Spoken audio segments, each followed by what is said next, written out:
Hi everyone, in front of me I've got XIAOMI Mi A2 Lite, and let me share with you how to allow unknown sources on this device.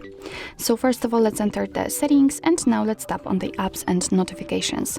Here we have to enter the advanced, and at the very bottom we've got the option special app access. Here we have to find the install unknown apps. And as you can see here, we've got the list of apps which are allowed or not allowed to install something.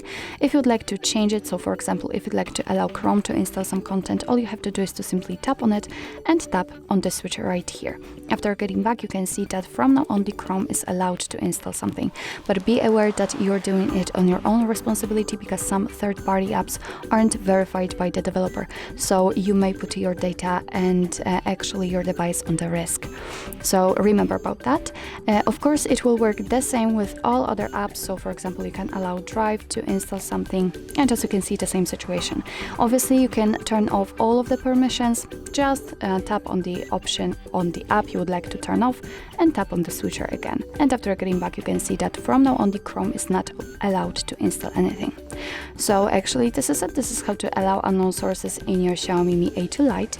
Thank you so much for watching. I hope that this video was helpful, and if it was, please hit the subscribe button and leave the thumbs up.